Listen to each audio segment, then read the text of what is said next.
नमस्कार, स्वागत छ यो विट्स च्यानलमा। आज हामी एउटा अद्भुत प्रविधि कृत्रिम बुद्धिमत्ता आर्टिफिशियल इन्टेलिजेन्स को बारेमा कुरा गर्न गइरहेका छौँ। के यसले मानिसको भविष्य उज्जवल बनाउनेछ वा यो खतराको सङ्केत हो? यदि तपाईँ पनि यसको रहस्य बुझ्न चाहनुहुन्छ भने यो भिडियो अन्तिमसम्म अवश्य हेर्नुहोस्।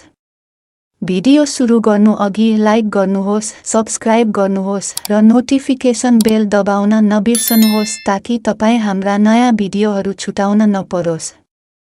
कृत्रिम बुद्धिमत्ता भन्नाले कम्प्युटरलाई सोच्ने, सिक्ने र निर्णय लिन सक्ने क्षमता दिनु हो। यही मानिसकै मस्तिष्कलाई नक्कल गर्न डिजाइन गरिएको प्रविधि हो जसले विशाल डेटा विश्लेषण गरेर निष्कर्ष निकाल्न सक्छ।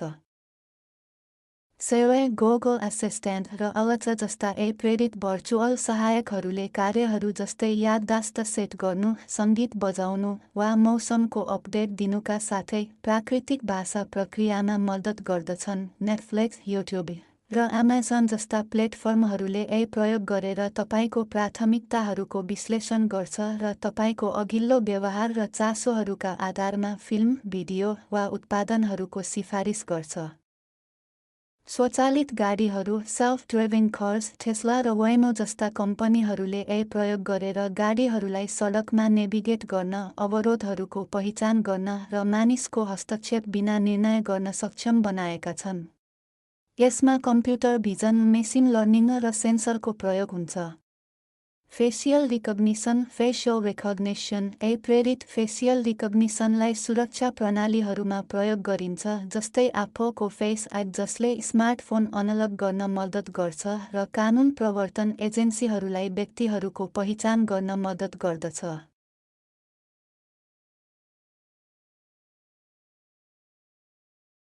च्याटबोटहरू जस्तै बैङ्कहरू, विमान सेवा कम्पनीहरू र वेबसाइटहरूमा ग्राहक सेवा दिनका लागि प्रश्नहरूको उत्तर दिने र सेवा उपलब्ध गराउने काम गर्छन्। यसमा मानव अन्तर्क्रिया बिना मात्र काम गर्न सकिन्छ।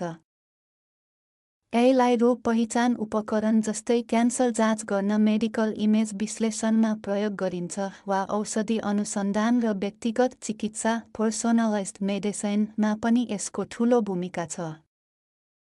प्रयोग गरेर गुगल ट्रान्सलेट र डेपो जस्ता उपकरणहरू भाषाहरू बीचको अनुवाद गर्न मद्दत गर्छ जसमा प्राकृतिक भाषा प्रक्रिया र मेसिन लर्निङको प्रयोग हुन्छ। यसलाई उत्पादन कारखानाहरूमा प्रयोग हुने स्वचालित रोबोटहरू जस्तै अमेजनको रोबोटहरूको काममा प्रयोग गरिन्छ जसले वस्तुहरू उठाउन र उत्पादन लाइनहरूमा काम गर्न सक्छन्। यसका साथै सर्जरी जस्ता जटिल कार्यहरूमा पनि आधारित रोबोटहरू प्रयोग गरिन्छ जस्तै द भेन्सी सर्जिकल प्रणाली, पियनलाई हराउने जस्तो स्टकफिश र अल्फागो जस्ता बुद्धिमानी खेल विरोधीहरू सिर्जना गर्न प्रयोग गरिन्छ। कृत्रिम बुद्धिमत्ता का मुख्य 3 प्रकारहरू छन्। न्यारो भन्नाले त्यस्तो कृत्रिम बुद्धिमत्तालाई जनाउँछ जसले केवल विशिष्ट कार्यहरू मात्र गर्न सक्छ। यसले मानव दिमागको केही सीमित कार्यहरूको नक्कल गर्दछ। अहिलेको समयमा हामी न्यारो को युगमा छौँ। यस प्रकारका को उदाहरणहरूमा गुगल असिस्टेन्ट, सेवे, नेटफ्लिक्स सिफारिस प्रणाली र च्याटबोटहरू समावेश छन्। यी सबै को लागि विशेष प्रकारका कार्यहरू गर्न तयार गरिएको हुन्छ।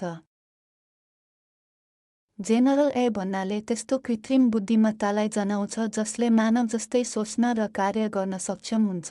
यसले मात्र विशिष्ट कार्यहरूको लागि नभएर सबै प्रकारका कार्यहरूमा दक्षता प्राप्त गर्न सक्छ।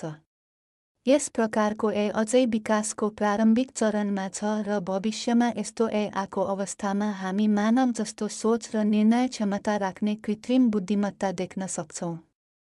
यस प्रकारको भविष्यमा विभिन्न जटिल समस्याहरूको समाधान गर्न प्रयोग हुनेछ। सुपर भनेको त्यस्तो हो जसले मानिसभन्दा धेरै बुद्धिमत्ता र क्षमता राख्दछ। यो मानव मस्तिष्कको धेरै स्तरमा विकास गरिएको हुन्छ र यसले मानवीय सोचभन्दा उत्कृष्ट र छिटो निर्णय लिन सक्छ। सुपर ले जटिल समस्या समाधान गर्न र नयाँ अनुसन्धान गर्न मद्दत गर्ने क्षमता राख्छ। यो प्रकारको ए पूर्ण रूपमा भविष्यको अवधारणा हो र यसलाई वास्तविकतामा ल्याउन अझै धेरै समय लाग्ने अपेक्षा गरिएको छ। आजको यो भिडियोमा हामीले कृत्रिम बुद्धिमत्ता ए को बारेमा विस्तृत रूपमा छलफल गर्यौं। अब हामी ए का फाइदा र बेफाइदाको बारेमा अर्को भिडियोमा कुरा गर्नेछौँ। यसबाट तपाईलाई यस प्रविधिका सकारात्मक र नकारात्मक पक्षहरूको बारेमा अझ राम्रो बुझ्न मद्दत हुनेछ। त्यसैले यदि तपाईलाई यो भिडियो मन पर्यो भने कृपया हाम्रो च्यानललाई सब्स्क्राइब गर्नुहोस् ताकि भविष्यमा आउने यस्तै रोचक र ज्ञानवर्धक भिडियोहरूको सूचना तपाईलाई समयमै प्राप्त होस्।